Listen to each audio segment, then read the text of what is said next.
Bonjour à tous et bienvenue sur boursicoté.com pour cette nouvelle analyse technique Forex et matières premières. Il semblerait que la dynamique baissière qui était en train de reprendre un petit peu de puissance est en train de s'invalider, puisqu'après ici avoir eu un rebond technique, une tentative de reprise ici du mouvement, et bien tout cela s'est inversé. Alors on est venu changer de direction ici sur cette zone intermédiaire. Alors cette zone qui avait déjà été testée ici sur cette phase, qui avait fait l'objet ici d'un point bas lors de cette forte phase de volatilité, et bien elle a été le pivot ici de ce retournement, puisqu'on a commencé à accélérer, puis là hop, les choses se sont retournées et on vient casser la zone ici des 1.1330.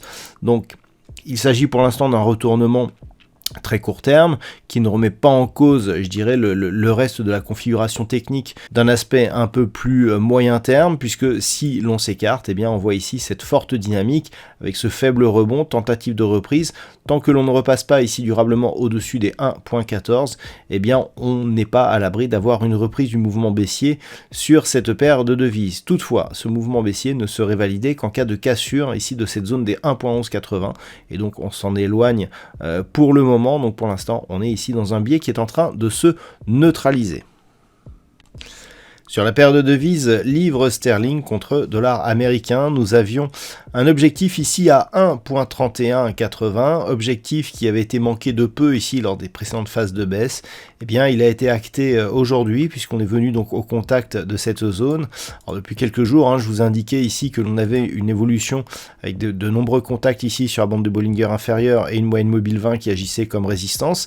On a continué, donc on s'inscrit ici dans une poursuite du mouvement baissier, alors qui n'est pas très puissant. On a toutefois validé ici l'ancien support des 1.3284 comme résistance, et donc suite à cela, eh bien, on a touché l'objectif. Donc c'est un mouvement qui, bon an mal an, eh bien, continue ici à baisser d'une manière assez mesurée, mais qui valide des niveaux techniques qui nous permettent bien de valider le fait que cette tendance est dans une phase de continuité.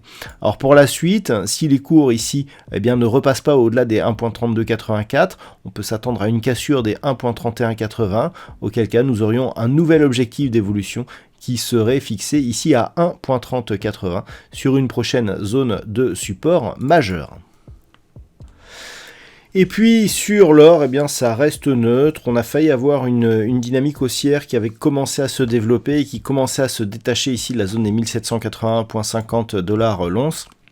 Et puis on est vite redescendu.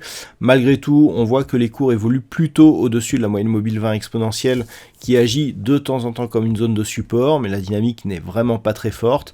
Donc pour l'instant, c'est toujours ici une phase de neutralisation qui évolue grossièrement dans un range entre 1758 et 1807 $ l'once. Donc pour l'instant, c'est totalement neutralisé.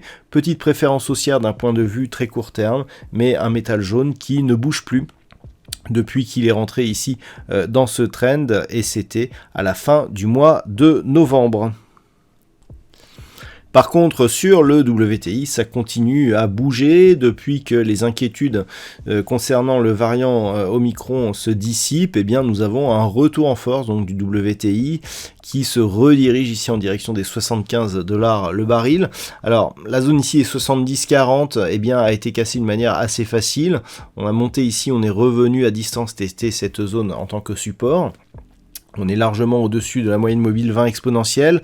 Donc, toujours, clairement, on est ici dans une évolution qui reste haussière, avec comme objectif ici la zone des 75 $ le baril, tant que cette zone ici des 70-40 et cette moyenne mobile 20 exponentielle n'est pas cassée à la baisse. On a donc une tendance ici qui est en train de s'inverser, et si les cours repassaient ici au-delà des 75 $ le baril, eh bien on aurait une fin d'alerte baissière. Et je vous rappelle que d'un point de vue moyen long terme, on n'avait pas cassé ici ce point bas significatif qui date du mois d'août, ce qui préserve bien l'orientation haussière de la tendance moyen terme. Voilà donc ce que l'on peut dire sur cette analyse technique Forex et matières premières.